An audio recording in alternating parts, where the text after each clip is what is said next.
청와대 만찬으로 냉기류가 거친 지 사흘 만에 신구 권력이 다시 충돌했습니다.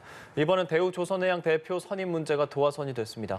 거물 정치인들의 일단 출사표로 지방선거 분위기도 달아오르고 있습니다. 관련 내용 포함한 정치권 이슈, 김유정 전 의원, 김연아 전 의원과 함께 짚어봅니다. 어서 오십시오. 어서 오십시오, 두 분. 안녕하세요. 네, 안녕하세요. 그렇습니다. 이 만찬을 계기로 좀 누그러지는가 했었던 청와대와 윤석열 당선인 측의 갈등이 다시 불거지는 모양새인데요. 대우조선해양 대표 선임을 두고 인수위가 비판을 하면서 논란이 불거졌습니다. 발언 들어보시죠. 대우조선해양은 문재인 대통령의 동생과 대학 동창으로 알려진 박두선 신임 대표를 선출하는 무리수를 강행했습니다. 사실상 임명권자가 따로 있는 것 아니냐는 합리적 의심을 자초한 비상식적이고 모렴치한 처사입니다.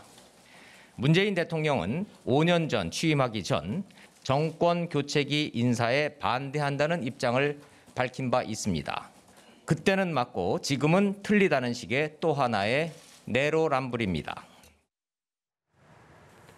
네, 이 상춘제 매화가 지기도 전에 신구 권력이 다시 충돌했습니다. 인수위는 대우조선해양을 공기업으로 규정하면서 이 임기 말 알박기 인사다 이런 비판을 내놨고 청와대는 황당하다, 알지 못한다 이런 입장입니다. 두 분께서는 이 갈등 어떻게 보십니까? 대우조선해양이 민간기업이긴 한데요. 민간기업이 아니죠. 국가재정이 4조 원이나 투입되어 있습니다. 그리고 이 회사의 지분 구조를 보면 산업은행이 55.7%를 갖고 있고 국민연금도 5%를 갖고 있습니다. 그럼 회사의 지분의 60%를 사실은 정부 쪽에서 갖고 있다고 볼 수가 있습니다.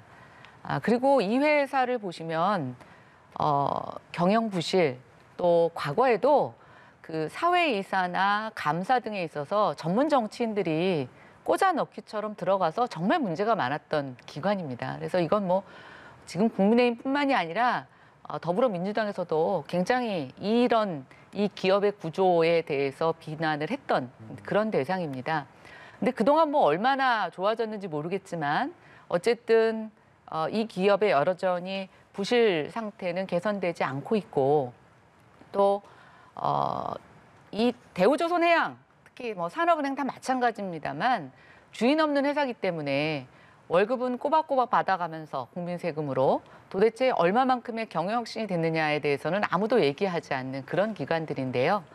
인수위가 문재인 대통령의 어떤 그 초기 대통령 시절에 말씀하셨던 그 뜻을 받들어서 정권 교체기에는 그런 공공기관들의 알박기 인사 하지 말자 이런 것들을 저는 두 분이 합의하셨다고 생각을 하고 있고 인수위가 금융위를 통해서 이런 뜻을 전달을 했는데 이제 이 회사의 대표가 지금 요번에 박두선 씨라고 하는 분이 임명이 되셨습니다.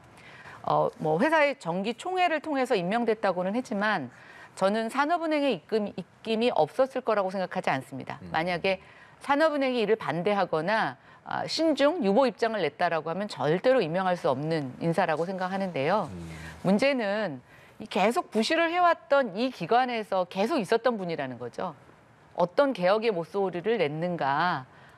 그냥 국민 세금으로 월급만 받았던 거에 대해서 이 부분이 어떤 면피를 할 수 있는가라는 저는 근본적인 문제를 제기하고 싶고 두 번째는 이분이 공교롭게도 문재인 대통령 동생과 해양대학교 동창인데 뭐 단순히 동창이라는 것이 문제가 아니라 2018년 1월에 문재인 대통령이 대우조선 옥포조선소를 방문하실 때 이분이 앞장서서 세빙선을 타고 의전을 하게 됩니다. 근데 대우조선해양 그 관계자에 따르면 상무급 인사가 대통령을 직접 의전하는 것은 굉장히 이례적이라고 얘기를 하고 있습니다. 그래서 이런 분이 사실은 그 이후에 보면 굉장히 빠르게 승진을 하시는데요. 대통령이 다녀가시고 난 다음에 2달 뒤에 전무로 승진하고 다시 1년 뒤에 조선 소장으로 승진하는데 이건 이제 부사장급입니다. 그리고 부사장급에서도 굉장히 수석이고요. 다시 5개월 뒤에 부사장으로 승진을 하게 됩니다. 내부적으로는 단계를 밟은 거라고 얘기를 하지만 결국 이게 대통령이 다녀가시고 대통령을 의전한 이후부터 뭔가 계획된 시나리오대로 딱 승진을 한 게 아닌가라는 합리적 의심을 하기에 저는 굉장히 적합한 인물이라고 생각합니다. 그래서 인수위는 아마 그런 측면에서 문제 제기를 한 것 같고요. 뭐 저는 인수위가 어떤 알박기 인사에 대해서 좀 자제해달라고 요청한 상태에서 이렇게 밀어붙인 거에 대해서는 글쎄요, 서로 협치를 하자는 건지 계속 좀 기싸움을 하자고 하는 건지 오해가 될 만큼의 저는 적절하지 못한 처사였다고 생각이 됩니다.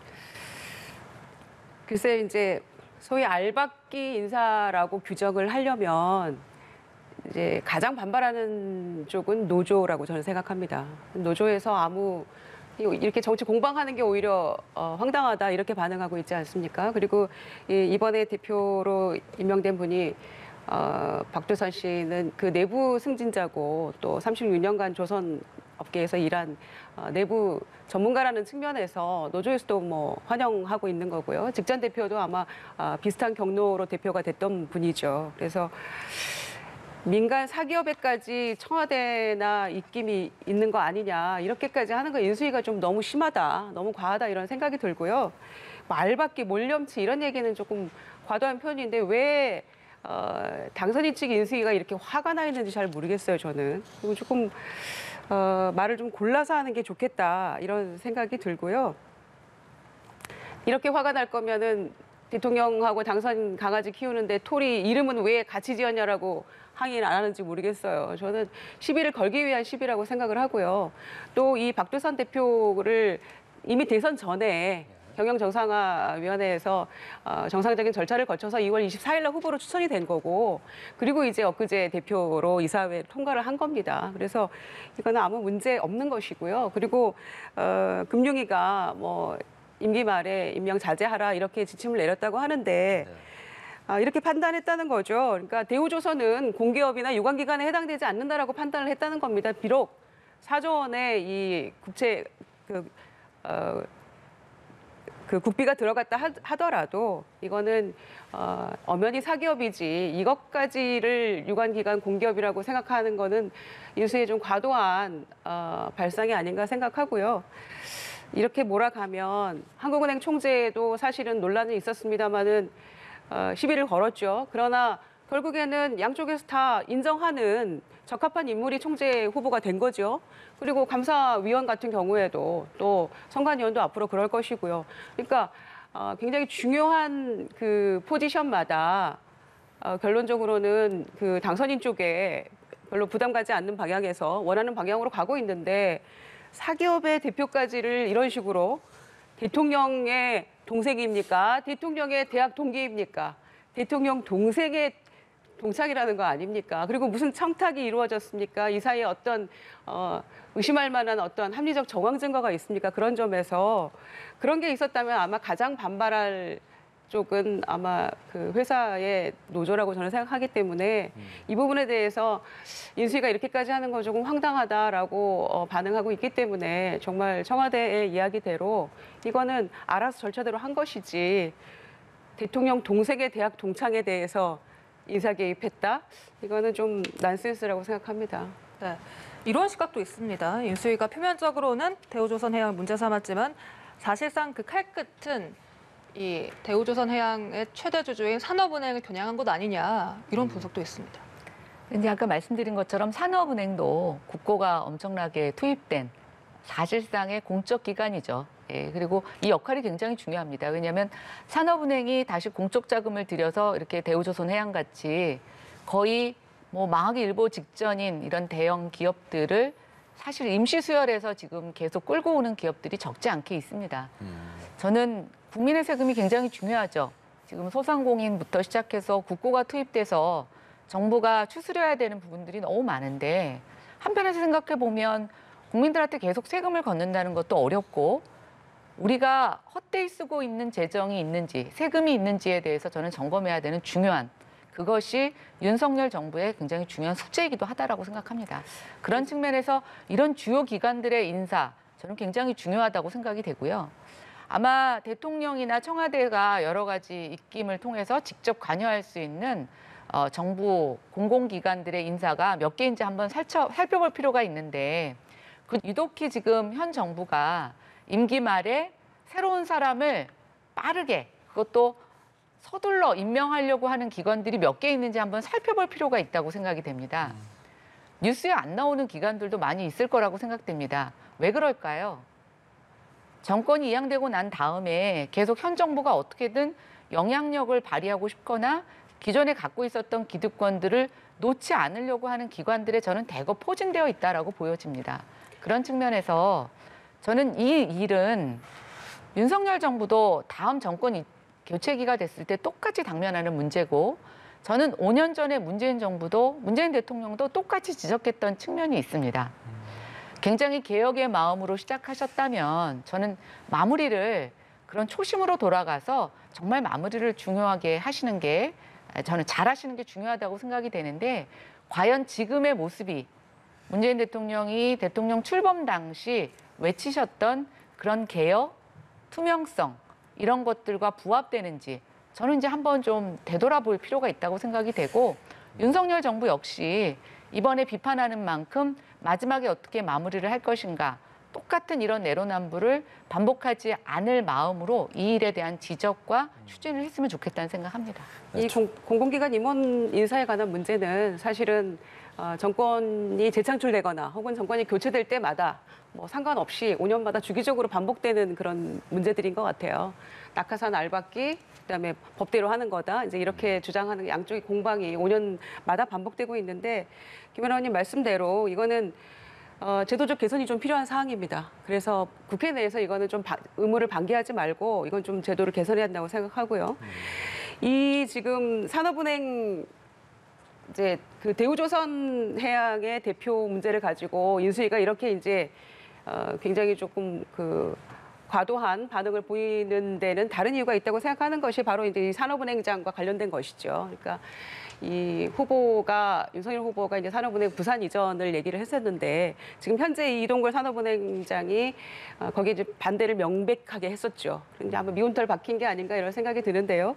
그래서 이제 이 산업은행장이 임기가 지금 남아있죠. 1년 넘게 남아있기 때문에 아마 마음 같아서는 아마 바꾸고 싶은 마음이 굴뚝 같을 겁니다. 왜냐하면 당선인의 공약에 정면 배치되는 발언을 해왔었고 또 문재인 정부에서 임명한 인사이기 때문에 그런 어쩌면 성동격서격인 것 같아요. 제가 보기에는 이 박두선 대표에 대해서 얘기하면서 실제로 하고 싶은 말은 이동걸 산업은행장에 대해서 바꾸고 싶다는 마음인 것 같은데 중요한 거는 환경부 블랙리스트 환경부 장관 이제 유죄 판결 난 이후로는 정부 출범한 이후에는 나가라 말 못하는 거 아닙니까? 불법이라는 게 명백한 거고 그게 바로 윤석열 검찰총장 당시에 이루어졌던 사건이거든요. 그래서 그런 어려움이 있기 때문에 지금 전전긍긍하고 있는 것 같은데 그러려면 더더군다나 퇴임을 앞둔 이 문재인 정부와 조금 협치하고 타협하고 논의하는 모습을 보여야지 이렇게 얼토당토 않게 동생의 대학 동창이 대표로 선임됐으니 뭐 있는 거 아니냐 이런 식으로 이렇게 그 인수위 부대변인이 그 목청을 높이는 이런 모습, 이거 국민이 납득할 수 있겠습니까? 그래서 이렇게 풀어서는 안 된다고 생각하고요. 산업은행장이 안 물러나겠죠. 임기가 정해져 있는데. 그래서 이 문제는 그 문재인 정부 탓, 청와대 탓 이렇게 해서는 풀리지 않는다고 생각합니다. 네, 양측의 입장이 확연히 달라요. 청와대 만찬을 하면서 이제 좀 화해 무드가 조성이 되나 싶었는데 다시 인사권으로 이런 문제가 생겼습니다. 지금 앞으로도 용산 집무실 이전이나 풀어나가야 하는 과제들이 많거든요. 이번 이 사태도 후속 조치에 좀 영향이 불가피해 보여요. 지금 이제 대선은 국민의힘 윤석열 후보가 이겼지만 국회도 뭐 170석 넘게 지금 더불어민주당이 장악을 하고 있고요. 정부 공공기관 지금 뭐 환경부 블랙리스트 사건 때문에 전임자가 그만둘 수 없고 임기를 보장해야 되는 상황이 지금 벌어지고 있는데 그 어느 때보다도 문재인 정부에서 이런 공공기관들의 인사가 코드 인사였습니다. 그렇다라고 하면 지금 정권 교체에 대한 국민의 염원이 반영이 돼서 대선에 이런 결과가 나왔는데 과연 윤석열 정부가 무엇을 할 수 있겠냐라는 겁니다. 저는 인수위가 굉장히 뭐 다른 시각에서 보면 뭐 이런 것까지 관여하냐라고 하는 비판을 받을 수 있지만 한편으로 보면 국회도 어쩔 수 없는데 정부 부처가 컨트롤할 수 있는 여러 기관들의 인사가 전 정권 알박기 인사로 계속 유지된다라고 하면은 정부가 과연 무엇을 할 수 있겠습니까? 그리고 계속 지금 민주당에서는 그런 법으로 만들어서 대통령의 임기와 공공기관들의 장애 임기를 같이 가자 이렇게 얘기를 하십니다. 예, 법 만드는 거 좋죠. 그럼 법이 소급 적용될 수 있습니까? 아니죠. 그 얘기는 앞으로 윤석열 정부는 그렇게 하는데 본인들이 지금 이렇게 해놓은 이거에 대해서는 전혀 양보할 생각이 없다는 겁니다. 저는 법 만드는 데 찬성합니다. 대신 법 없이도 문재인 정부는 이것을 거의 소급 적용에 가까운 적용을 통해서 먼저 양보하시고 새로운 정부가 잘 출범할 수 있도록 좋은 사례를 보여주십시오. 그렇다고 하면 저는 앞으로 윤석열 정부는 법으로 만들어서 정권과 공공기관 인사장의 임기가 같이 가도록 하고 계속 지금 5년마다 반복되는 내로남불 저는 이번 기회에 없앨 수 있다고 보여지는데 본인들은 양보와 기득권을 포기하는 것이 없이 새 정부에게만 법을 맞춰서 그렇게 하고 우리는 법대로 한다. 이거는 아무것도 하지 말자는 거죠. 그래서 이렇게 해가지고 정권이 지금 새로 출범해서 할 일도 많은데 이 교체기에 서로 주고받는 이것 때문에 이런 기싸움을 언제까지 해야 되느냐. 국민들만 피해 보시지 않겠습니까? 저는 빨리 조금 합의가 되고 이런 것들에 대한 논쟁이 좀 잠식돼서 새롭게 출발하는 정부에 좀 힘을 실어주는 윤석열 당선인이 이런 얘기를 하셨어요. 전 정권에서 잘한 치적은 계승하겠다 이렇게 지난번 회동에서 얘기하지 않으셨습니까? 정말 그렇게 하려면 저는 정권 교체 2양기에 서로가 아름다운 모습을 보여줘야 되는데 먼저 가진 게 많으신 문재인 대통령과 민주당이 좀 솔선수범을 해주셔야 된다고 생각합니다. 가진 게 뭐가 많겠습니까? 이제 야당 곧 될 거고요. 그리고 이제부터는 윤석열 당선인의 시대죠. 윤석열 정부가 새로 출범한다는 점에서 이제 뭐 말씀하신 것처럼 공공기관 인사도 그렇고 또 뭐 이제 거대 야당과 맞서서 또 이 윤석열 정부가 힘겹게 또 지금 출발을 해야 될 그런 상황인 건 맞는 말씀입니다. 그러나 민주당이 그 0.7%의 대선의 패배는 반성하고 참여하고 정신 차려라 이런 얘기 민주당의 경고장 날린 거라고 저는 생각하기 때문에 뭐 무한정 발목 잡기 이렇게 해서는 민심을 되돌리기 어렵다고 생각합니다. 그래서 뭐 그럴 이유 전혀 없고요. 합리적인 것은 동의하고 함께 해 나갈 것입니다. 그런데 이 코드 인사 뭐 이런 얘기 정권마다 뭐 거듭돼 왔고요. 그런데 이 부분에 있어서 합리적으로 풀려면 좀 더 타협하고 인수위가 이렇게 점령군처럼 굴어서는 안 된다 이런 생각하고요. 동시에 이 스스로 동력이 없다 이제 이런 말씀하셨는데 동력을 더 떨어뜨리는 일을 이 윤석열 인수위에 스스로 하고 있는 거 아닙니까? 그러니까 용산 사실은 정권 초기에 이제 당선되고 나서 가장 지지율이 높고 국정에 대한 기대치가 높아야 할 이 시점에 과거에 70%, 80% 되지 않았습니까? 그런데 50%대 미만에 머물고 있기 때문에 그거는 자초한 일이죠. 집무실 이전 문제 때문에 이렇게 국민들 걱정이 많고 논란이 거듭되고 있기 때문에 스스로 저는 정권 초기에 가장 지지율이 높아야 할 시점에 스스로 동력을 떨어뜨려 버리는 이런 상황에 있다고 보기 때문에 이제 그런 것까지를 이 문재인 정부 끝나가는 마당에 전부 탓하기는 조금 어렵다 이런 생각합니다. 네, 오늘 오전 박수현 청와대 국민소통수석이 이번 의혹 제기가 모욕적이다. 인수위 사과해야 된다. 이런 입장을 밝혀서 오후에 인수위에 또 어떤 입장이 나올지 지켜보도록 하겠습니다. 이런 가운데 연일 이어지는 이 김정숙 여사의 옷값 의혹 제기에 청와대가 공개적인 유감을 표했습니다. 관련 발언 듣고 대담 이어가겠습니다. 또 특수활동비는 기재부의 예산 집행 지침과 감사원의 특수활동비 계산 증명 지침에 맞게 집행하고 매년 감사원의 결산 검사를 통해 특수활동비 운영 실태에 대한 점검을 받고 있습니다. 문재인 정부는 청와대 특수활동비 집행과 관련하여 감사원으로부터 단 한 건의 지적도 받은 바가 없습니다. 임기 말 청와대의 특수활동비뿐만 아니라 김정숙 여사의 옷값과 액세서리까지 거론되는 무분별한 의혹 제기에 다시 한번 유감을 표합니다. 네, 연일 이어지는 옷값 논란에 대해 청와대가 공개적인 반박에 나섰습니다. 이렇게 사흘째 이어지는 청와대의 강경한 반박, 그 배경은 어디에 있다고 보세요? 좀 너무 과도하다 이런 판단을 한 것 같습니다. 그러니까 사실은 이 대통령 부인의 옷값에 관한 규정은 없습니다.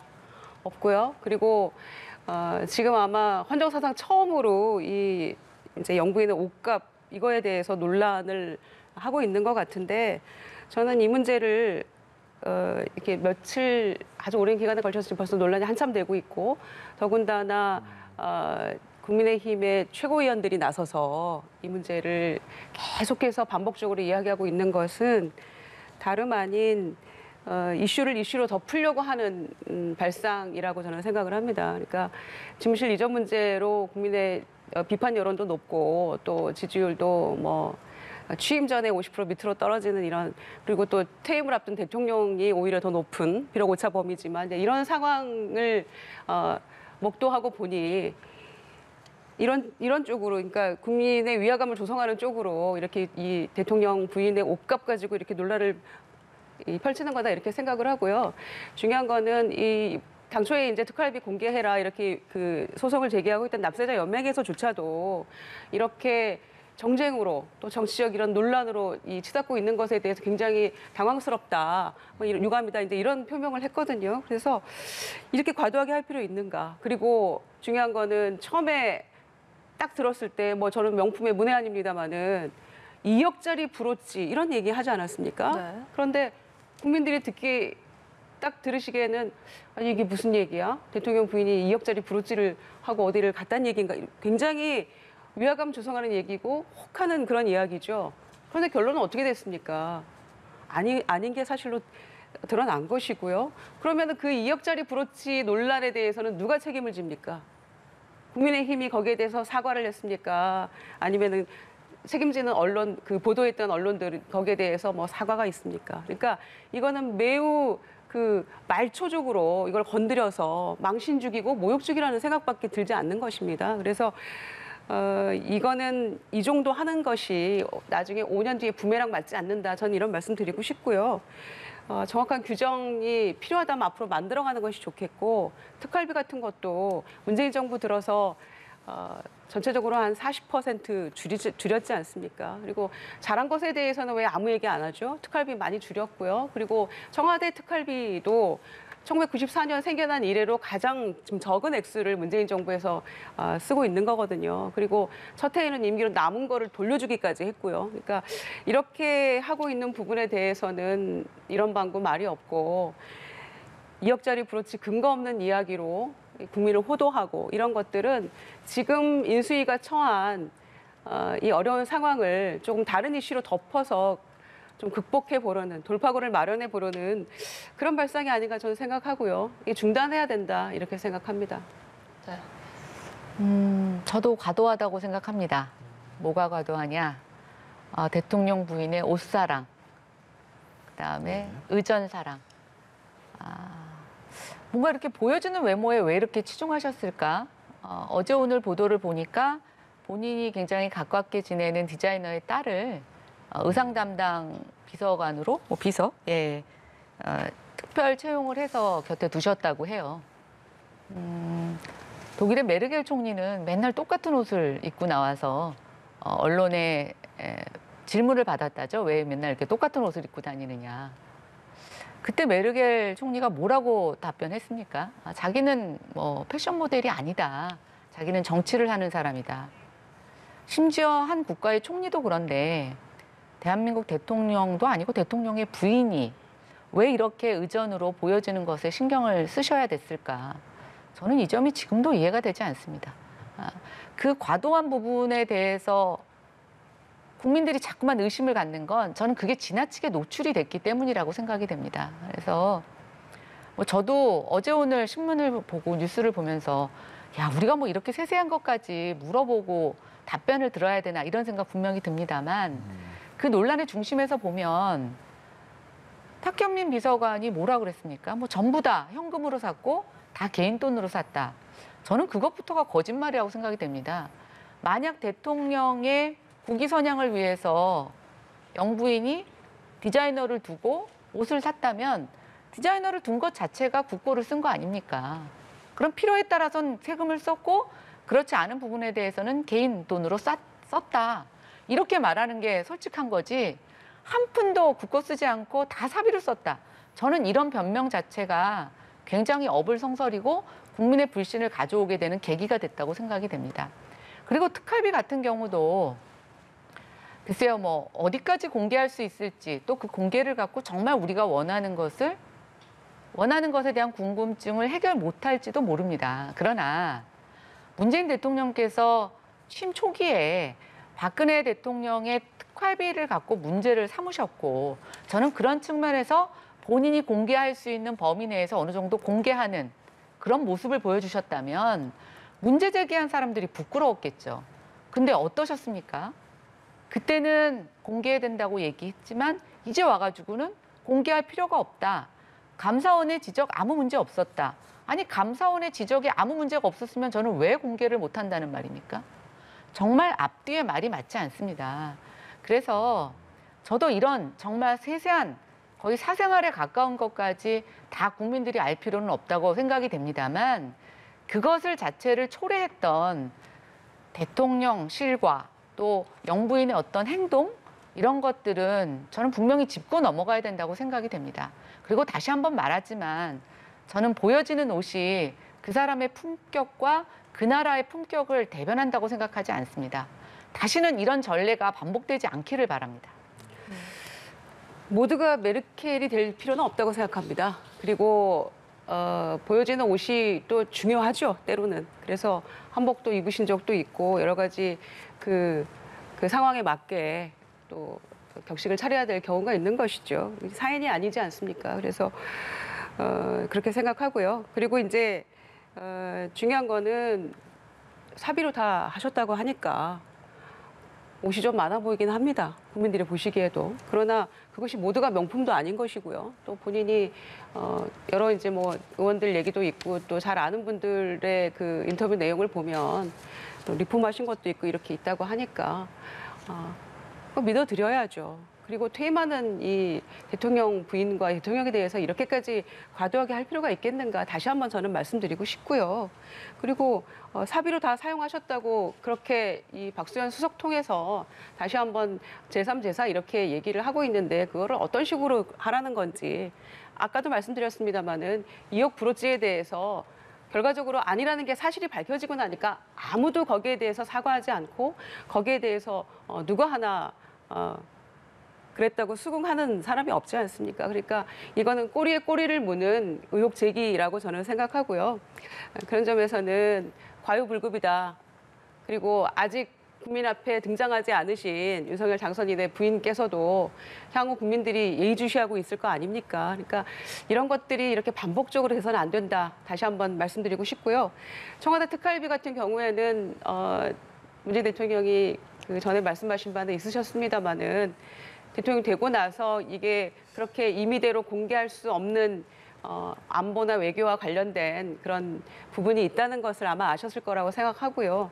그리고 그거는 정부의 지금 14개 기관에서 이 특활비를 사용하고 있는데 모든 기관에 다 동등하게 적용되는 법적 기준인 것이죠. 그래서 아마 꼭 공개해야 된다라고 한다면은 뭔가 법이 바꿀 필요가 있다고 생각하고요. 그런 점에서 검찰총장 특활비도 147억 항소하고 공개하지 않고 있는 것도 마찬가지 기준이라고 생각합니다. 그래서 저는 대통령 부인의 옷값 논란 이거 가지고 더 이상 과도하게 공격하고 모욕 주고 이렇게 하는 것은 결코 윤석열 새 정부에 도움되는 언행이 아니다. 이렇게 다시 한번 말씀드립니다. 네, 알겠습니다. 지방선거 얘기를 좀 해보죠. 어제 이 경기도지사 선거에 이 대선급 주자들이 연달아 출사표를 던졌습니다. 오전에는 김동연 대표가, 오후에는 유승민 전 의원이 각각 경기도지사 출마 선언을 했는데요. 경기도가 최대 격전지로 급부상하고 있습니다. 네, 이번에 대선 결과를 보시면 국민의힘 입장에서는 호남 다음으로 진 지역이 경기도입니다. 예, 그리고 1,400만의 인구가 살고 있죠. 대한민국에서 굉장히 중심이라고 할 수가 있습니다. 저는 뭐 지금 국회 의석 자체가 국민의힘이 굉장히 열세에 있는 상황에서 지방자치 권력에 있어서 이번 지방선거 굉장히 중요한데 그중에서도 저는 수도권 선거가 굉장히 중요하다고 생각하고요.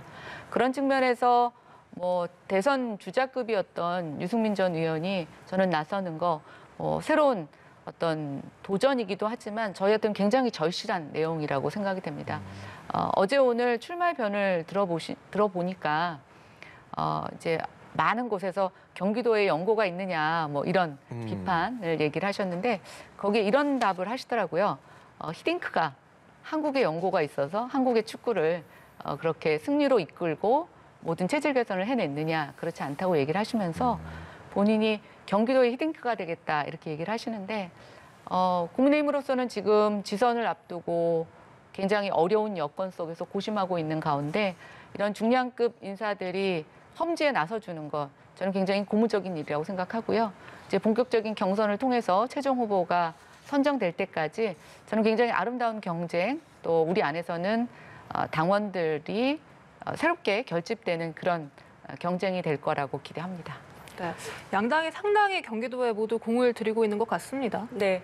어쩌다 보니까 지금 서초를 제외한 나머지 구청장이 전부 다 민주당이죠. 그리고 서울에도 한 40여 명의 의원이 있는데 서울은 험지가 돼버렸어요. 서울에서 저희가 31만 표 지는 바람에 굉장히 어려워서 너도 지금 기피하는 지역이 돼버렸고 경기도는 김현아님 말씀하신 대로 저희가 한 5% 가까이 이겼기 때문에 지금 그 출마 선언하는 주자들의 면면을 보면 거의 이제 대선 2라운드가 아닌가 이렇게 생각할 정도로 판이 커지고 있는 건 사실인 것 같습니다. 그리고 경기도가 그래서 어떤 의미에서는 이번 지방선거의 최고의 격전지이고 가장 아마 주목해야 될 그런 광역자치단체가 아닌가 이렇게 생각을 하는데요. 이제 유승민 전 대표가 이제 어제 출사표를 던지셨고 또 같은 날 이제 오전에 김동연 전 부총리가 김동연 대표죠.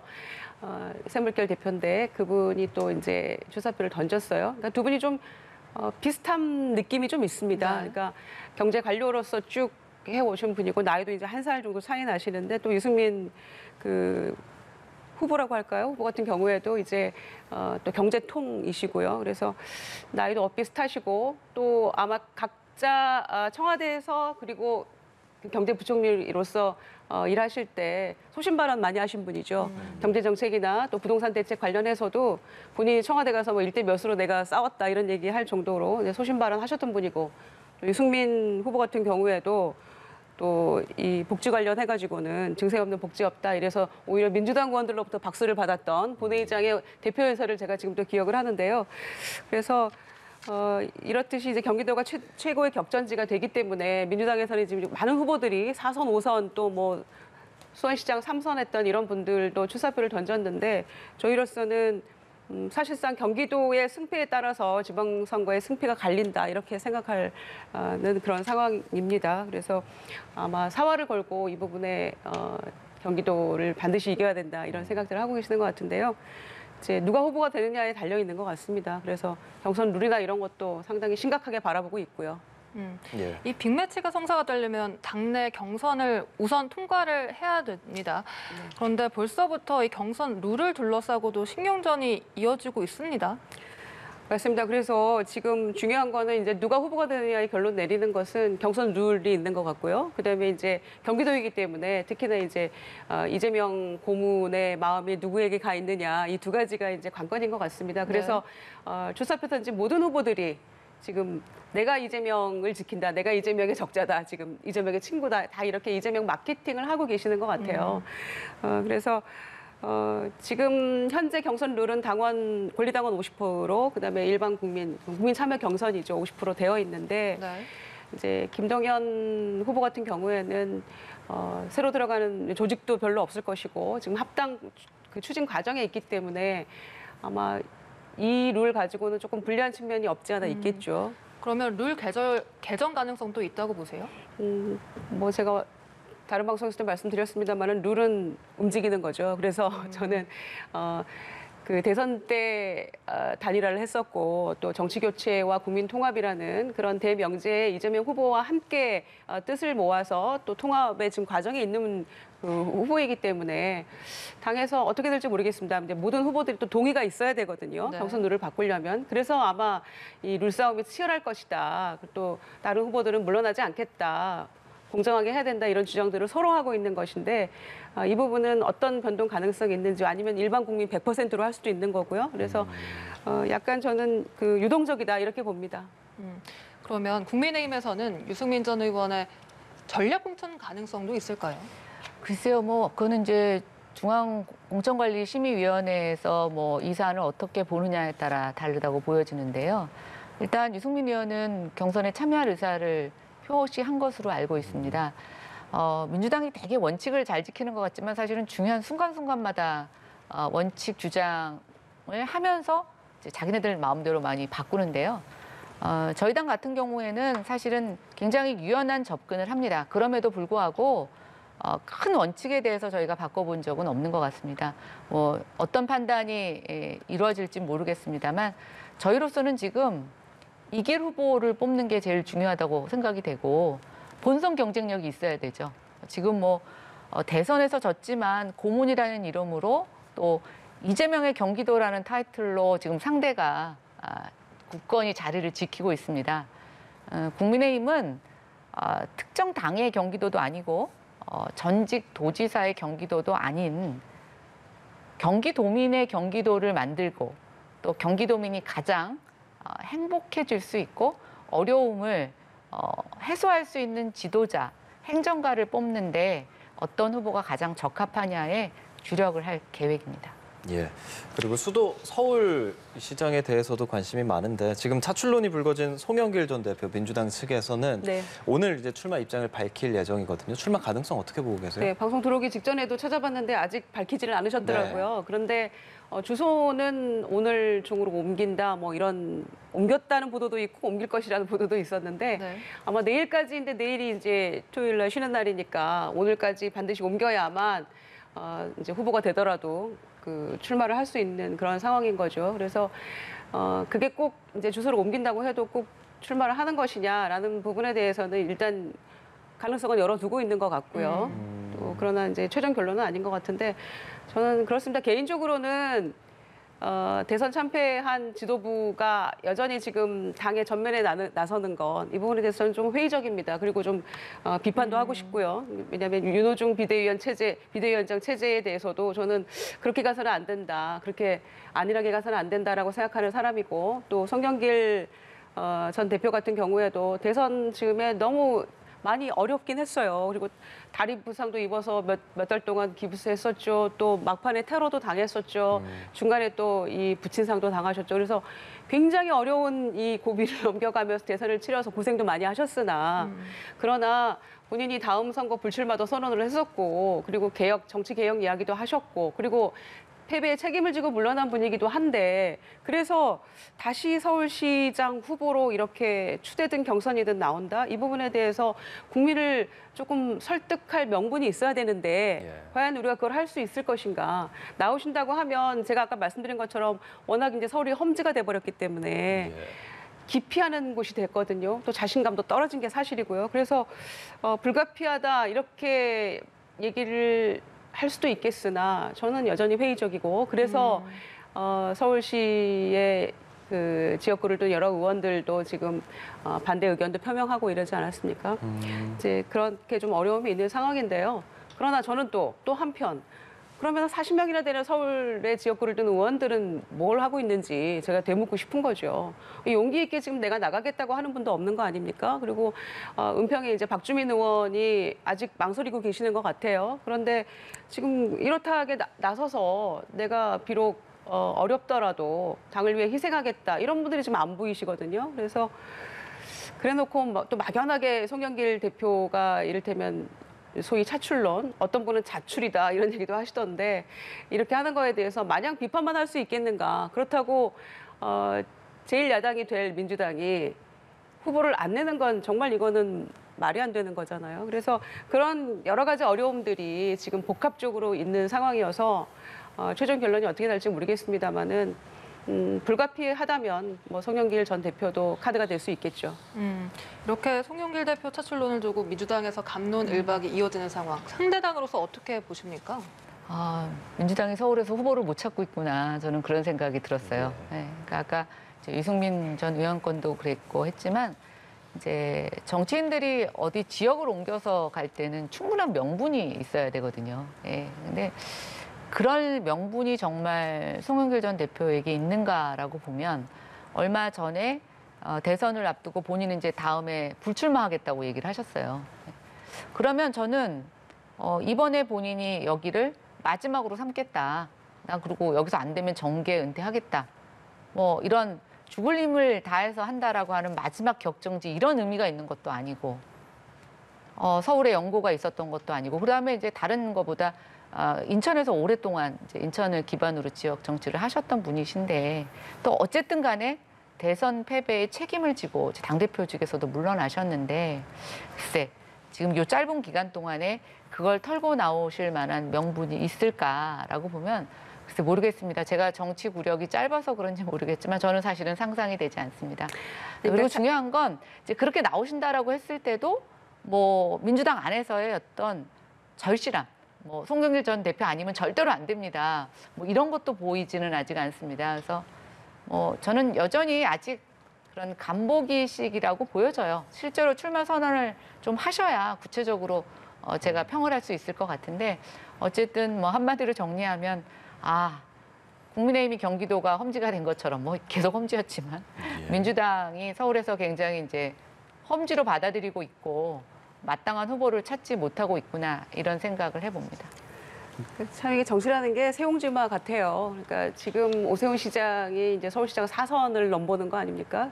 중간에 그 텀이 있었기 때문에 4번째 정도 되는 것 같은데 무상급식 문제로 중도에 하차했을 때 이 오세훈 시장에게 과연 정치적 앞날이 있을까 굉장히 불투명했었는데 이제는 뭐 누구도 지금 대적할 자가 없는 이런 상황이 돼버렸기 때문에 참 정치도 세옹지마다 이제 이런 생각이 들고요. 그러나 제가 이제 유승민 전 대표가 경기도에 출마하는 거에 대해서 제가 비판하지 않았잖아요. 그러니까 이제 그거는 왜냐. 유승민 뭐 경기도에 연고는 없습니다만 이분이 대구의 뭐 이제 중도 개혁 보수 또 대구의 뭐 그 아들 이런 얘기 표방하면서 이제 대선 출마 선언도 하고 또 대구에서 이제 그 정치를 해왔던 분이죠. 그러나 제가 이제 경기도에 출마 선언을 했을 때 거기에 대해서 무슨 연고가 있고 무슨 명분이 있냐라고 비판하지 않았던 것은 이분이 대선 후보로 출마도 했었고 바른정당으로 그리고 뭐 정치적인 지명도 가진 인물이기 때문에 그것은 뭐 충분히 가능한 이야기다 이렇게 생각했었고요. 제가 비록 송영길 대표가 대선 패배한 패장으로서 금방 이렇게 한 달 만에, 2달 만에 서울시장 후보로 선뜻 나서는 게 과연 타당한 일이냐라는 거에 대해서 회의적이라고 했던 것과는 또 달리 정무적인 인물이죠. 당대표 했었고 몇 선에 4선 의원 했고 인천시장 했기 때문에 충분히 이분도 정무적인 인물이어서 제가 그 부분에 대해서 뭐 서울시장 굳이 그 문제를 가지고 뭐 나오거나 안 나와야 된다 이렇게 얘기할 그거는 소재는 아닌 것 같고요. 그래서 이제 판단은 이제 본인이 또 신중하게 하셔야 되고 하겠습니다만은 당에서도 이제 여러 뭐 이를테면 외부의 교수진이나 이런 분들을 좀 고민도 하고 있는 것 같기도 하고요. 또 심층 면접 통해서 국민들이 지금 서울 시민들이 바라는 후보상이 어떤 후보인지 이런 또 여론조사도 하고 있거든요. 그래서 그런 결과에 따라서 적합한 후보를 찾는 데 노력 중이라는 말씀드립니다. 네, 어떤 후보가 또 나서게 될지 살펴봐야겠습니다. 지금까지 김유정, 김연아 두 분의 전 의원과 말씀 나눴습니다. 고맙습니다. 고맙습니다. 감사합니다.